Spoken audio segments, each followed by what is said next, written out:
इसलिए कहा है पिता बना दादा की चाहत माया नाच न जाती, कभी नहीं ये पूरी होती कृष्णा बढ़ती जाती।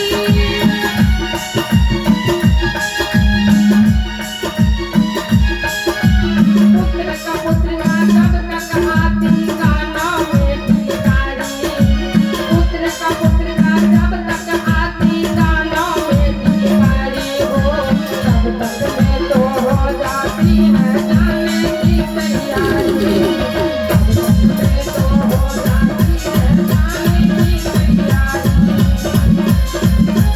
जब तक अर्थ कमाया लाया पलड़ा होता भारी, जब तक अर्थ कमाया लाया पलड़ा होता भारी हो, तब तक मैं तो हो जाती है जाने की तैयारी, तब तक मैं तो हो जाती है जाने की तैयारी, जाने की तैयारी, जाने की तैयारी, जाने की तैयारी। बोलिए बड़े से सदगुरुदेव की जय। शब्दों के साथ मैं अपनी वाणी में देते हूँ विराम। तमाम श्रद्धालु भक्त के चरणों में हार्दिक गुरु से करती हूँ प्रणाम। परिवार सारे बंदगी सारे आइए अब कुछ गुरुदेव मंजासीन है। अब साहिब जी के आदेशानुसार कार्यक्रम को आगे बढ़ाया जा रहा है। बोलिए सदगुरुदेव की जय।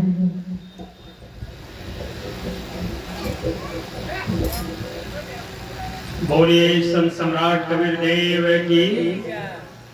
पिता है जिन्हें वैराग्य धारण होता है उनको उजला वस्त्र मिलता है। मंच पर मंचासीन हमारे गुरुदेव महंत राम स्वरूप साहब को भी उजला वस्त्र है। साध्वी सविता भारती जी का भी वस्त्र उजला है। शायद यह उजला वस्त्र जो है पूर्ण वैराग्य को दर्शाता है।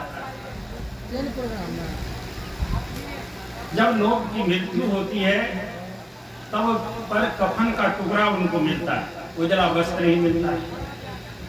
और मंच पर विराजमान जो हमारे संत पुरुष हैं, कबीर साहब के अनुयायी हैं, उनका भी वस्त्र उजला है। एक मरने के बाद उजला वस्त्र मिलता है और दूसरा जिंदा रह करके उजला वस्त्र पहने, यानी अपने मन को मार लो, यानी तुम जिंदा हो लेकिन मरा हुआ, ये तुम्हारा कुछ नहीं है, इस संसार में तुम्हारा कुछ नहीं है। जिंदा रह करके भी तुम मरा हुआ हो, अपने अंदर का जो ईर्ष्या तृष्णा द्वेष ये सब चीज मार लो, यही ये पहचान है। कबीर साहब की साखी है, उजला कपड़ा पहन के पान सुपारी खाए, मीन सदा जल में रहे धोए गंध न जाए। आप उजला कपड़ा पहन लेते हैं लेकिन उजला कपड़ा पहन करके उस प्रकार का आचरण नहीं करते हैं। संत महंत बन जाते हैं लेकिन अपने चरित्र में दाग लगा लेते हैं। मैं कबीर साहब के उस अकाट्य वाणी को रखता हूं सामने में। वह एक ऐसे संत थे, सभी प्रकार के लोगों को चेताए हैं।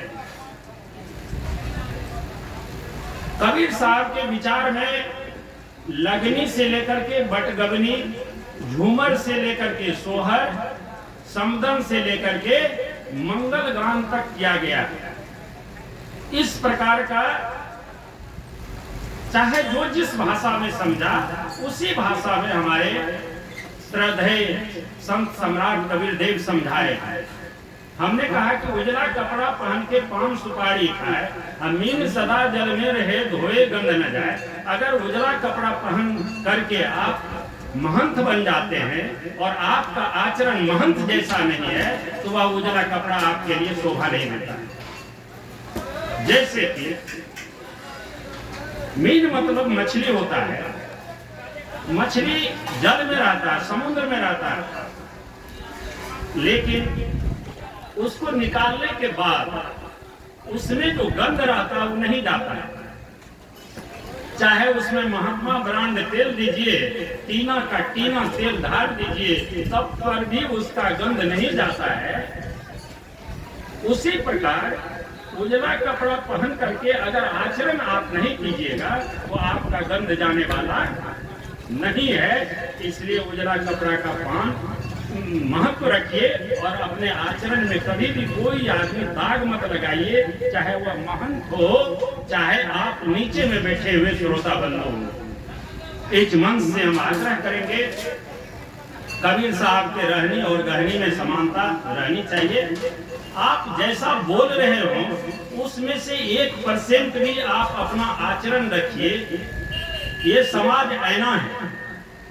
जिस प्रकार लोगों को अपना चेहरा किसी को नहीं दिखाई देता है, आपके चेहरा पर चूना लगा हुआ है या कालिख लगा हुआ है, आपका चेहरा अपने से दिखाई नहीं देता है, आपका चेहरा देखने के लिए दर्पण की जरूरत होती है। उसी प्रकार आपके चेहरा को समाज देख रहा है, आप नहीं देख रहे हैं।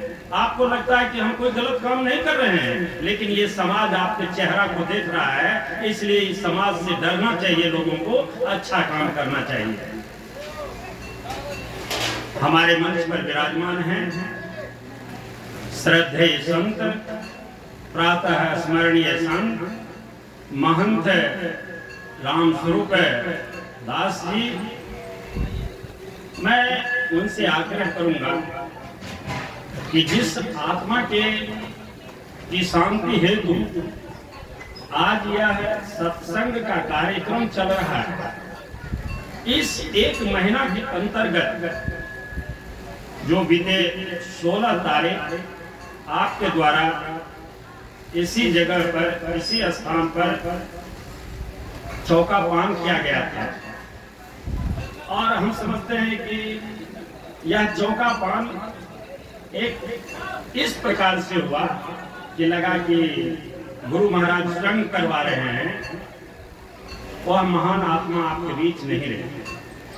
अब मैं पुनः कह रहा हूं कि ये संयोग देखिए कि 16 तारीख को महंत जी आपके सानिध्य में चौका पान हुआ, विगत 16 तारीख को पिछले महीना में, और 16 तारीख को आज संपिंडन का कार्यक्रम हो रहा है। ये कैसी महान आत्मा थी स्वर्गीय दुलारी देवी। 1 महीना के अंतर्गत आज उनका अंतिम तारीख 16 है और संपिंडन हो रहा है। ये संयोग है या नहीं? मैं श्रद्धेय संत रामस्वरूप साहब जी से आग्रह करूंगा कि आप अपने शिष्या और शिष्य को आशीर्वाद देते हुए उन महान आत्मा को शांति प्रदान करने हेतु आप हम लोगों को अपने आशीष वचन से अनुग्रहित करेंगे। बोलिए संत सम्राट कबीर देव की, संत सम्राट कबीर देव की, संत सम्राट कबीर देव की।